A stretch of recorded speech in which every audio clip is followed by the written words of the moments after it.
Have you ever had that feeling, deep in your gut, that something is fundamentally wrong with the world around you? Not just a bad day, but the unsettling realization that the reality you trust, the one you wake up to every morning, is just a thin veil over something much older and much, much darker? Most people dismiss it. They call it paranoia, an overactive imagination. But you and I, we know better. We've felt the cold spot in a warm room. We've heard the whisper when we were alone. We've seen a face in the mirror that wasn't our own. The stories you're about to hear are not for entertainment. They are a warning. They are the proof you've been looking for, the proof that the veil is real, and sometimes, just sometimes, it rips. My close friend Sarah lived in New York City, a place so full of life you'd never think about the things that lurk in the shadows. She was driving upstate with some cousins to visit family, a long, boring stretch of highway in the dead of night. It was about 2 a.m. on a Sunday, and I was miles away, dead asleep in my own bed. That's when it happened. I dreamed the entire crash.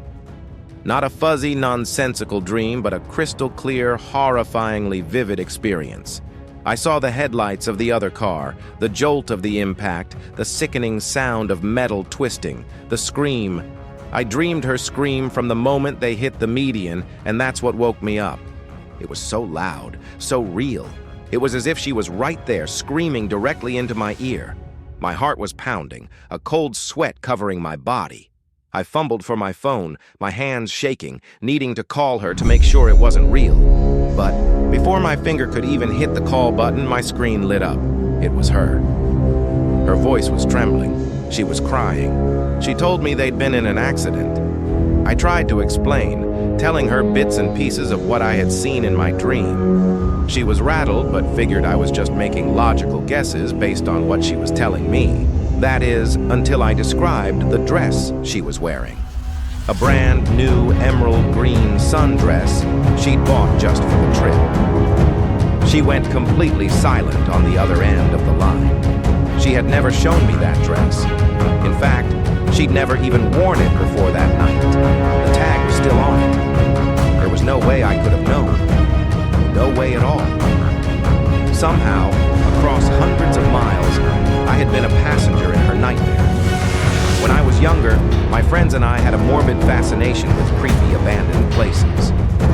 We'd spend weeks researching local legends, trying to find the most haunted spots to explore. Mostly, we'd find nothing but creaking floorboards and strange shadows our imaginations would warp into something monstrous. One night, we heard about a place called Witch Road with a supposedly terrifying cabin deep in the woods. This time, we decided to do things differently. No research, no preconceived notions from other people's stories. We wanted a completely blank slate to experience it for what it was. We found the address online, printed out MapQuest directions. Yeah, it was that long ago, and headed out into the middle of nowhere. The road was exactly as you'd picture it. A narrow strip of cracked asphalt swallowed by dense, dark woods on both sides. It was about 8:15 on a midsummer evening when we parked on the gravel shoulder, just as the sun was bleeding out of the sky, turning everything a deep, bruised purple. We got out and went to the trunk to grab our flashlights and backpacks filled with water and snacks. As we rounded the back of the car, I saw it. Tucked back in the trees, barely visible, was the cabin. I pointed it out to my friends, and just as they looked, we saw it. A soft, glowing orb of light, moving slowly, deliberately, towards us from the direction of the cabin. It was far enough away that we couldn't make out a distinct shape, but it wasn't scary. It didn't fill me with dread or make my skin crawl. It did the exact opposite.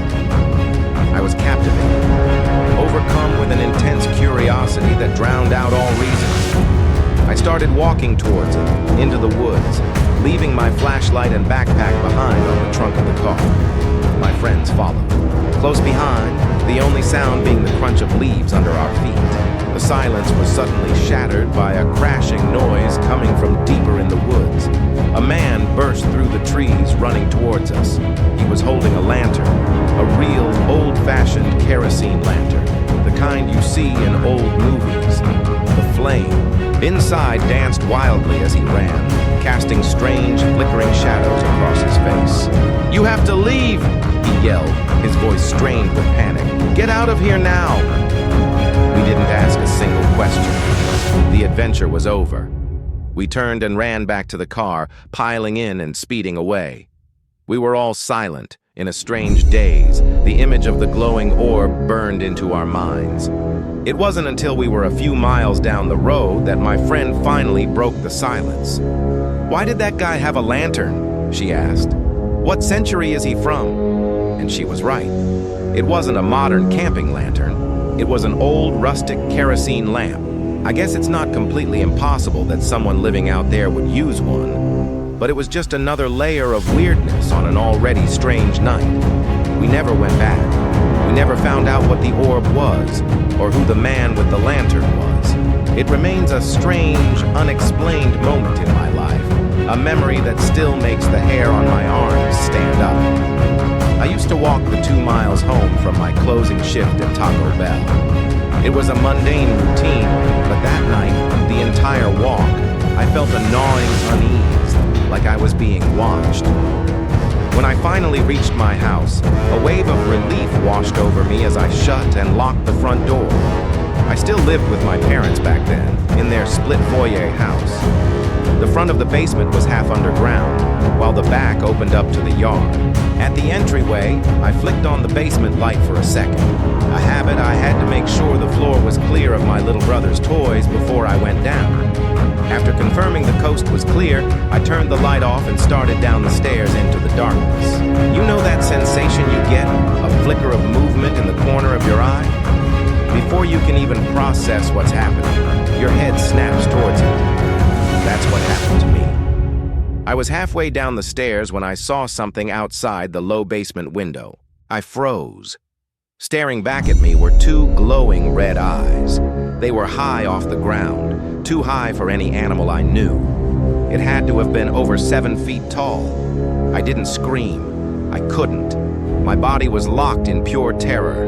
Then, my survival instinct kicked in. I bolted into my room, slammed the door, and dove under the covers, trembling, hoping, praying that I had imagined it all.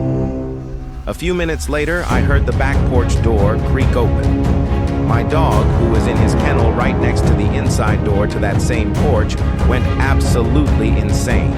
He barked and snarled with a ferocity I'd never heard from him before. I heard the porch door open and close again. Whatever it was, I guess it didn't want to mess with my dog.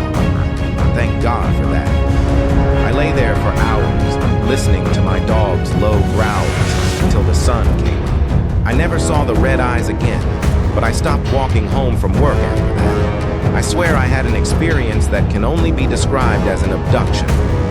I went to bed one night, just like any other, and plunged into what I can only rationally explain as a very, very lucid dream.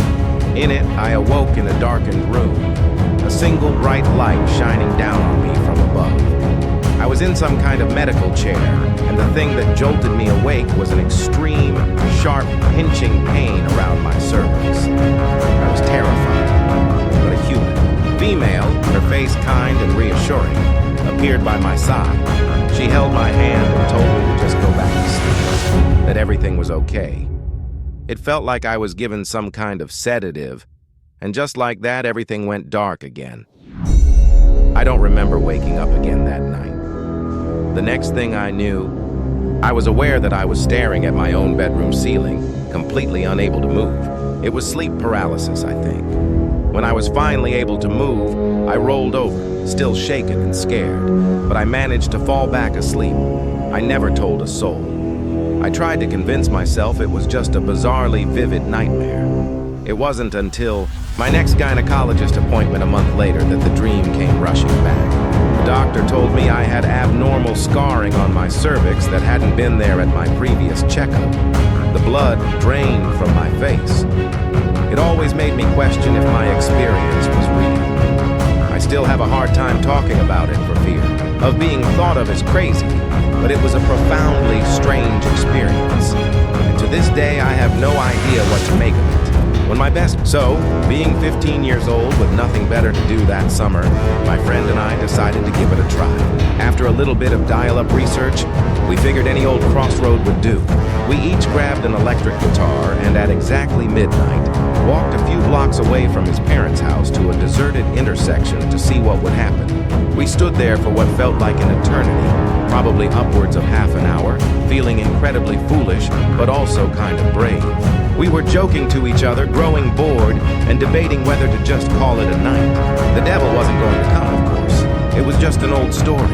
Suddenly, a completely unremarkable gray Toyota Camry slowly rolled up to us and pulled to a stop. A youngish man, maybe in his mid to late 20s, with spiked hair and glasses, rolled down the passenger side window and leaned across the seat towards us. At first, we weren't sure what to think. There were a lot of reasons a car might pull over to inspect two teenagers standing on a street corner at midnight holding electric guitars, some more sinister than others.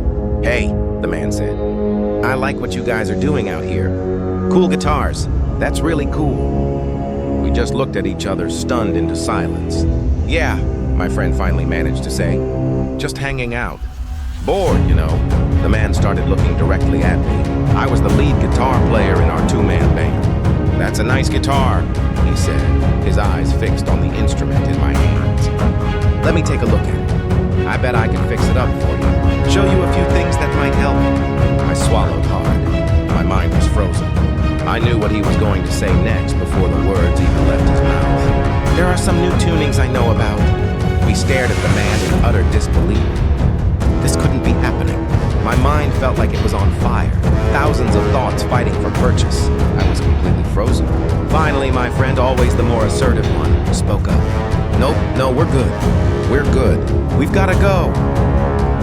Before we could run, the man told us that he lived just down the block and gestured vaguely towards a row of nearby houses. He told us to come by if we ever had a change of heart. We ran home, our minds reeling from what had just happened. A few days later, after our juvenile sense of humor had helped us get over the initial shock, we decided that if this guy really did live on that block, we should go investigate. So we did. We walked back, guitarless this time, to the group of 3 or 4 houses the man had indicated. As we got closer, I started to hear faint music. It grew louder as we approached, and we realized it was coming from one of the houses. We sat down on the grass across the street and listened. It wasn't coming from a stereo system. It was a live band practicing. Impossibly, as we listened, the band played a nearly identical set list to the songs that we ourselves practiced in my friend's basement, less than a quarter mile away. But this band was incredible. The skill was on another level.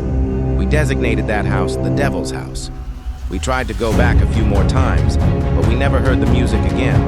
We never saw the man in the gray Camry again. We never ever attempted another deal at a crossroads. We've spent years considering that maybe the guy had seen the movie and was just pulling an elaborate prank on us. But if so, his follow-through was impeccable. Because after that one night, he vanished. We never heard his band, never met anyone who knew him. It was like he never existed. And by that point, we were far too scared to do any more digging. As a teenager, I became fascinated with lucid dreaming. It took a while to perfect the technique, but eventually, I could control my dreams. Most of the time, I would just explore the strange dream world, testing my limits, like flying or teleporting. One night, I was practicing flying when I suddenly found myself inside a very high-tech, futuristic ship. There was a stereotypical gray alien inside. In my dream state, my usual method of defense was to telepathically attack things, so I tried to pop a hole in its chest with my mind. It did nothing. Less than nothing. The alien just got mad.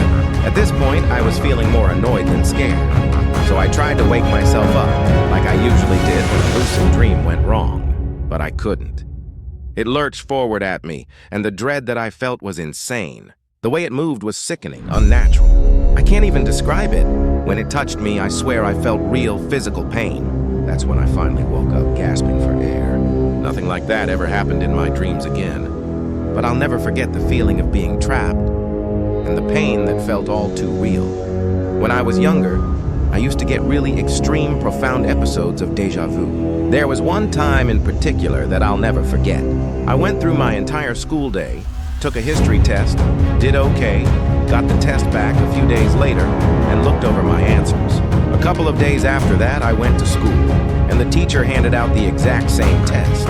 Every question, every word was identical, but I was the only one who remembered taking it before. Everyone else, including the teacher, acted as if it was the first time we were seeing it. I wasn't mad about it. I knew all the answers, so I aced them. But things like this happened all the time when I was in elementary and middle school. Little loops in time, moments replaying themselves that only I seem to notice. I still can't explain it. I was sitting out back at my old apartment at about 4 in the morning during the summer. There were some railroad tracks behind the building, and I was just sitting there, parallel to the tracks, drinking a beer and listening to music through my headphones. All of a sudden, I saw something out of my peripheral vision. I turned my head and I saw this gold, glowing humanoid figure walking on the tracks.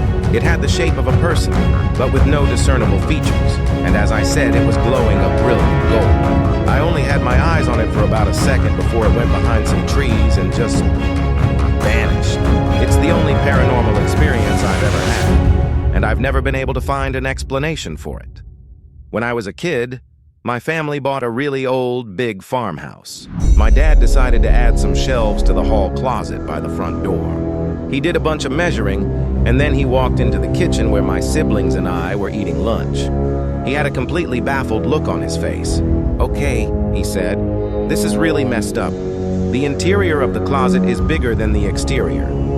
He called his friend, who was a surveyor at the local university, and he brought over his professional gear and did more precise measurements. He confirmed it. The interior of the closet was 3 inches wider, 1 inch taller, and 2 inches deeper than the exterior dimensions allowed. It was physically impossible.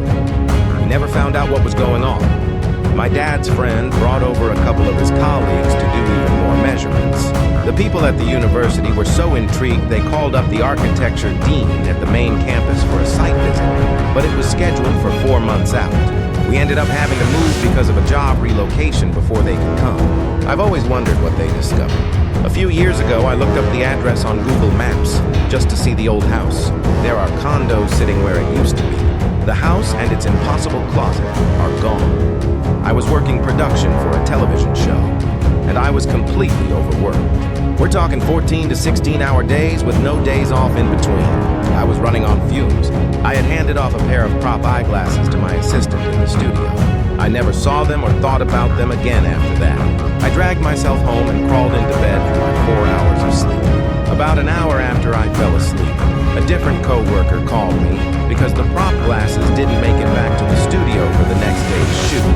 Apparently, I answered the phone in real life, but I didn't wake up. Instead, I kept dreaming while talking on the phone. As soon as I picked up, before he could even say anything, I said, in real life, but in a dream to me, "You're calling about the glasses. Hang on a second, I'm gonna go look for them." From his standpoint, I was just quiet for about a minute. On my end, in my dream, it felt like I had just popped into the empty work studio. I was thinking, this is a dream, so I can just go to the studio and look for them. In the dream, the lights were on, but there were more shadows than there should have been. And whenever I tried to touch something, my hand went right through it like I was a ghost.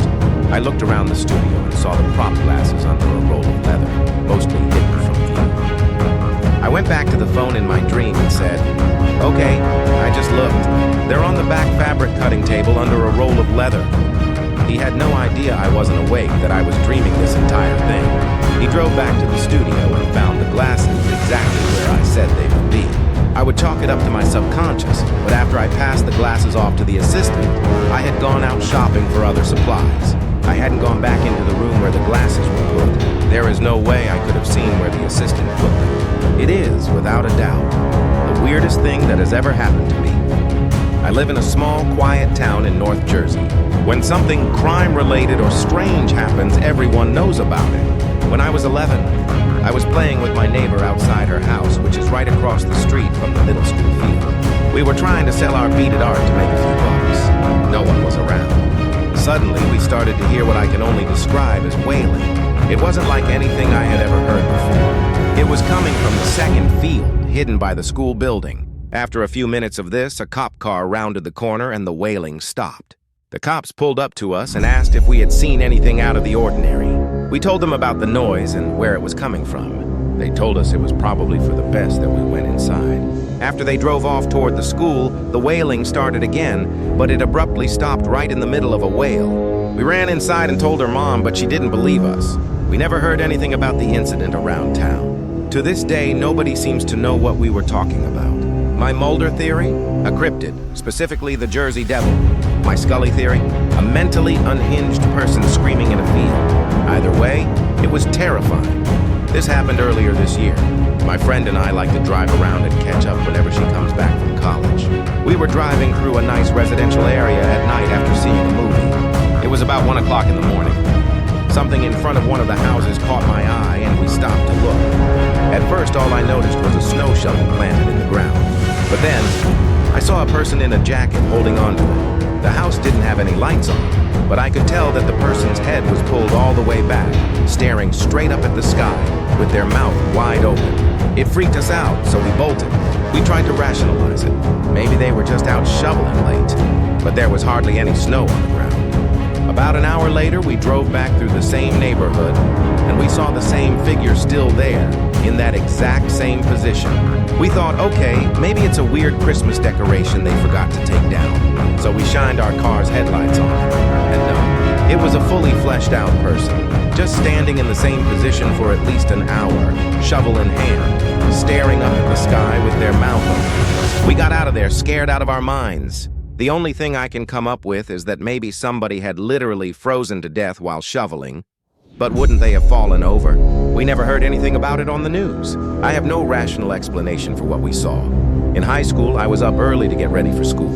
I lived in the middle of nowhere on my family's farm. I was putting on my makeup, the sun was up, and I was 100% awake. I saw something outside my window. One of the blinds had been tilted so you could see out even when they were closed. I thought it was our cat, so I peeked out to be sure. But when I looked, I saw a boy. He had blonde hair, a white long-sleeve shirt like some kind of undershirt from the 18th century, and tan pants. I watched him look toward the sun, look left, and then over his shoulder. At that point, I got mad. I thought this kid, who couldn't be more than 12 or 13, was trying to peek in on me. I stomped outside, ready to grab him by the ear and find out who he was. When I got outside, he was gone. There weren't many places he could have hidden, and there were no footprints in the dew-covered grass. I went all around the house and found no trace of him. I went back inside and past my brother's room. They were both still sound asleep, and they both have dark brown, almost black hair. It's been almost 20 years since that happened, but I'll never forget that kid. The strangest part is, I can't remember his eyes. When I try to picture them in my memory, his eyes are just black voids. I used to work security in a very old grain exchange building that had been converted into lawyers' offices. At the end of one hallway, there was an elevator that was original to the building that nobody ever used. I was sitting at the security desk one night at about 3 in the morning when I heard the ding from down the hall that meant somebody had called the elevator. I switched to that camera and the elevator doors were wide open. I waited, pretty freaked out, but the doors stayed open. I knew I had to go check it out. As I got near the end of the hallway, where I had a clear view of the elevator, the doors slid shut. 10 minutes after I got back to the desk, it happened again. A ding and the doors rolled open. I waited, and again the doors stayed open. So I walked back down there, and as soon as I walked into view, they closed. Now there's still a chance somebody is hiding inside, so I went and pressed the call button myself. Nothing happened. I started walking back to the desk. I got to the end of the hallway and ding, the doors open. I figured since I was closer, maybe I could make it this time. I took off running for the doors, and as soon as I got close, they slammed shut. I decided I was done and went back to the desk. Again, the ding and the doors opened, but I just ignored it. All was well for about an hour when suddenly there was a loud crash and a rattle. Then another crash and another rattle again and again. I was absolutely terrified. I started flipping through the camera feeds and got to the one outside the elevator. The doors were slamming shut and opening, slamming shut and opening over and over. It was like it knew it had my attention. Then, the door slowly reopened and stayed there, like it was tempting me to try and get there before they closed again. I did not. I called our patrol officer. He got there within 5 minutes and the doors were still open. We headed down together, and sure enough, as soon as we got close, the doors closed. He pressed the call button. Nothing. We stood there for almost half an hour, and they never opened again. He had to leave, so he wished me luck. I had about an hour left on my shift when the doors started to slam again. I just stood at the far end of the hallway, listening until it finally stopped. I left a report for maintenance. The next shift I worked, they told me that when they got there in the morning, the elevator was working perfectly fine. I used to do K9 security. One site I patrolled was an old historic farmhouse. To get to it, you had to walk about a kilometer down a beat-up old dirt road with woods on either side. One night it was pitch black. About 2/3 of the way to the farmhouse, my dog started acting weird. He got tense, let out a low growl, and his ears were twitching. He moved out in front of me, which he only did if there was a perceived threat. He just stopped and started growling at the darkness. I was scanning with my flashlight but couldn't see anything. I trust that dog more than any human. During one of my scans with the light, I saw it. There were 6 sets of eyes, reflecting my light, back in the woods. I'm almost certain it was just a pack of coyotes, but damn if I didn't get the wickedest shivers up and down my spine. My dog and I retreated. Supernatural or not, I wasn't letting my partner scrap it out with half a dozen ghost coyotes. I worked at this place a long time ago, and I would stay late to clean up the main area. I was usually the last one to leave. One evening, as I was vacuuming, I heard one of the toilets in the women's restroom flush. Then I heard the sink turn on. I waited, but nobody came out. I was supposed to be the only one there. I went to check the bathroom, and nobody was in there. Then it happened again. The same thing. The toilet flushed, and the water turned on. That was just one of my many experiences working there. I work in a big old psychiatric hospital. One night I was pulled upstairs to work on the detox unit. Every 15 minutes a staff member has to go room to room and check on all the patients. I wasn't sure which rooms were occupied, so I just walked by all of them. One room had the bedroom lights off, but the bathroom light was on, and the bathroom door was cracked open just slightly. I knocked and gripped the doorknob to open it. Something yanked on the door from the other side and slammed it shut. I heard something banging on the bathroom wall like somebody was punching it. I opened the door and nobody was in there. One of the techs who had been there for over 20 years told me that she knows at least one person died in that room a number of years ago. I'm not the least bit superstitious, but screw that floor. My mom used to work as a night shift nurse at a subacute center. She said one of the elderly female patients kept calling for her, telling her to shut the kids up because they were running around being loud and preventing her from sleeping.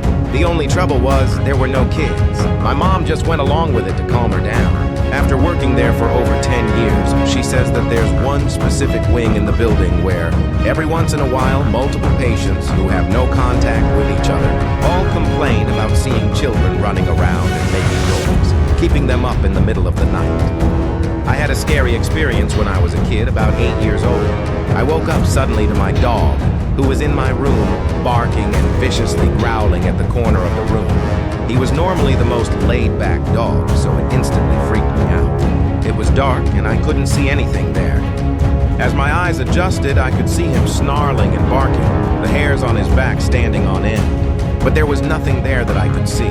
My mom came rushing in and turned on the lights. Nothing. She tried calming him down, but he kept going back to the corner. She ended up taking him out of the room. I kept my lamp on, scared out of my mind. A few minutes later, my dog was back at my door, crying and scratching to get in, something he had never done before. I let him in and he jumped on my bed. He sat at the end of the bed all night, his ears perked up, staring at that same corner of the room. It never happened again, but that night really stuck with me. Even now, at 34 years old, when I sleep alone, I can't go to sleep without the television being on. This was about 10 years ago. My wife and I had moved into our brand new condo. We had some weird things happen, like the TV turning on by itself in the middle of the night, and a few glasses shattering on their own in the cabinet. We tried to explain it away. One morning, I took a shower and got out. Our bathroom had a full wall mirror over the sinks. In the steam, at the very, very top of the mirror, was written the word Chicago. I called my wife in and asked her why she wrote that. She was just waking up and was super confused. She got mad at me, thinking I was playing a prank. We have 10-foot ceilings. Both of us would have had to get up on the counter to reach that high. We checked the condo. Everything was locked. We hadn't had anybody over in weeks. The kicker is, the next night, I had an incredibly realistic dream of my grandma who had passed away a couple of years prior. In the dream, she was sitting on my bed and rested her hand on my leg. She said, "Oh, don't worry, that bastard is gone." Nothing weird ever happened in that condo again. I can explain away almost everything except that writing. And I completely believe my grandma chased away whoever or whatever that ghost was. These are the stories that keep us awake at night. The whispers in the dark that remind us we're not always alone. They're the moments that shatter our perception of a safe and orderly world, leaving us with the chilling knowledge that there are things out there we cannot explain, and perhaps are not meant to. If you've ever had an experience that made the blood run cold, a moment you can't rationalize away, share it in the comments below. We find strength in knowing we are not alone in our encounters with the unknown. And if you want to hear more tales from the edge of reality, make sure you subscribe and turn on all notifications. You never know what's lurking in the next story. Stay safe out there, lock your doors, and whatever you do, try to get some sleep. You'll need it.